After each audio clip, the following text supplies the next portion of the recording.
नमस्कार, मेरा नाम है सुशील गाट और आज मैं अपने यूट्यूब चैनल पर हिंदी के जो यूजीसी नेट में लगने वाले पाठ्यक्रम है उस पाठ्यक्रम में कहानी और उपन्यासों के वीडियो बनाऊंगा। यूजीसी नेट का पाठ्यक्रम वैसे बहुत लंबा चौड़ा है, तो इसमें लगभग 20 कहानियाँ लगती है और लगभग 12 उपन्यास लगते हैं।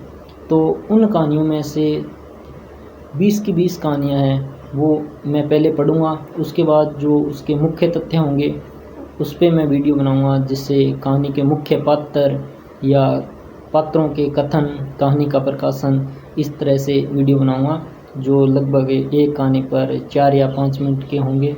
तो जिस प्रकार आज हम पहली कहानी देखेंगे वह ये किताब मैंने इस किताब से ली है। वो कहानी चार कहानियों का संपादन है, जिसका संपादन डॉक्टर रजनीश भारद्वाज और डॉक्टर अजय अनुरागी ने किया है। तो आज हम यूजीसी नेट में लगने वाली पहली कहानी उसने कहा था के बारे में मुख्य बातें करेंगे।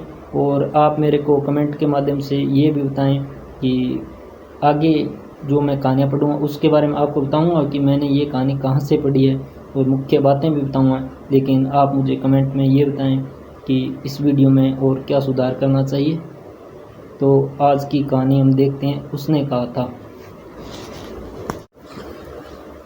तो आज की पहली कहानी जिसकी हम चर्चा करेंगे उस कहानी का नाम है उसने कहा था। उसने कहा था कहानी के लेखक चंद्रधर शर्मा गुलेरी हैं, जो कि राजस्थान निवासी थे। उन्होंने 3 कहानियाँ लिखी, सुखमय जीवन, बुद्धू का कांटा और उसने कहा था। इस कहानी का प्रकाशन 1915 में सरस्वती पत्रिका में हुआ। यह कहानी एक आदर्श प्रेम की कहानी है जिसका मुख्य पात्र लहना सिंह था। लहना सिंह जो कि अमृतसर में अपने मामा के घर गया हुआ था और वहीं अमृतसर में उसकी मुलाकात कहानी की नायिका होरा से होती है और बचपन में ही लहना सिंह उसकी ओर आकर्षित होता है। कहानी के दूसरे भाग में जर्मन से युद्ध होता हुआ दिखाई देता है आपको और कहानी के अन्य पात्र उसमें नज़र आते हैं, जैसे लहना सिंह तो मुख्य पात्र था, उसके वजीरा सिंह, सूबेदार हजारा सिंह और बोधा सिंह।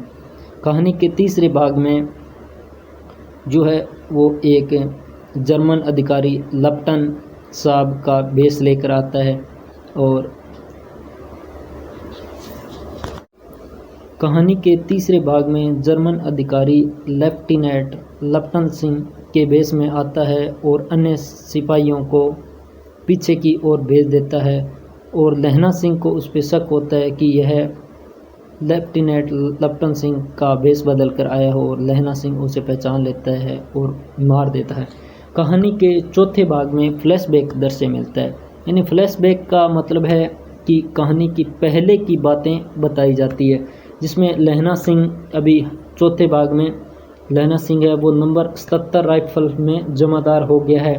तो उसे 8 वर्ष की कन्या जो कि कहानी की नायिका है लाडी होरा, उसका ध्यान आता है।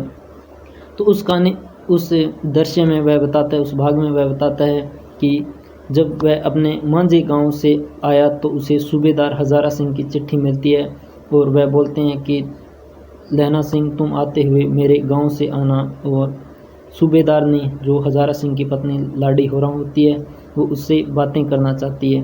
तो लहना सिंह को उनसे बात करके पता चलता है कि सूबेदार ने वही 8 वर्ष की कन्या है जिसकी ओर लहना सिंह अमृतसर के बाज़ार में आकर्षित हुआ था और एक बार घोड़ों की टापों से उसकी रक्षा की थी। और वह सूबेदार ने लहना सिंह से प्रार्थना करती है कि मेरे 6 बेटे हुए थे और बोधा सिंह एक बच्चा है और अभी वो सेना में भर्ती हो गया है, तो मेरी आपसे हाथ जोड़कर विनती है कि उसकी रक्षा करना।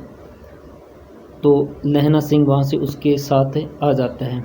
तो कहानी के 5वें भाग में लहना सिंह को गोली लगती है और लहना सिंह जो एक सेना का अन्य जवान था वजीरा सिंह, जो कि उसका विदूषक, कहानी में उसे कहा गया वजीरा सिंह को विदूषक कहा गया, उसका अर्थ होता है मजाकिया। विदूषक था, उसकी अर्धमूर्छित अवस्था में उसके गोद में सर रखता है और उसे अपना भाई कीर्त सिंह मानता है। और लहना सिंह की इच्छा होती है कि वह अपने अंतिम समय में कीर्त सिंह की गोद में और अपने गांव के आंगन होता है उसमें आम के पेड़ की छांव के नीचे अपने प्राण दे। तो इस प्रकार वजीरा सिंह की गोद में लहना सिंह की मृत्यु हो जाती है। और अखबारों में छपता है